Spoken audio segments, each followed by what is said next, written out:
महाराष्ट्र सरकार ने किसानों को खेतों के रास्ते दिलाने और विवादों को सुलझाने के लिए बड़े फैसलों का ऐलान किया है। अब वर्षों से लंबित पड़े मामलों का निपटारा 3 महीनों के भीतर होगा और रास्ते रोकने वालों पर बिना किसी शुल्क के पुलिस कार्रवाई की जाएगी। शेतकरी शेतरस्ते आणि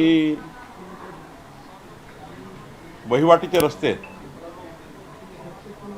हे तातडीने खुले करणे, त्यावर अतिक्रमण काढणे, वर्षानुवर्ष कोर्टामध्ये सुरू असलेल्या तहसीलदार प्रांत कलेक्टरकडे केसेस ज्या सुरू आहेत त्या निकाली काढणे आणि तातडीनं राज्यातल्या संपूर्ण शेतकऱ्यांना शेतरस्ता मिळणे याकरता मामलेदार नियमामध्ये आम्ही सुधारणा केली आहे।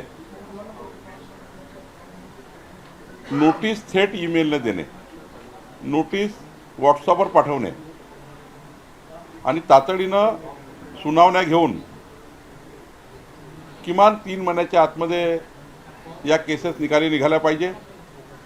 शेत रस्त्याची केस 3 महिन्याच्या वर चालू नये असा विचार सरकार करत आहे। आणि एवढंच नाही तर शेत रस्ता अडवणे, पाण्याचा प्रवाह अडवणे, नाल्यावर अतिक्रमण करणे, महसुली नाल्यावर अतिक्रमण करणे या सर्व बाबीवर आता आम्ही आळा बसवतो आहे। माननीय मुख्यमंत्री देवेंद्र फडणवीसजींनी तातडीनं पोलीस बंदोबस्त देण्याच्या सूचना नियमात सुधारणा केल्या आहेत की शेत रस्ता अडवला किंवा पाण्याचा प्रवाह अडवला पोलीस संरक्षण मोफत मिळेल हा निर्णय घेतलेला आहे।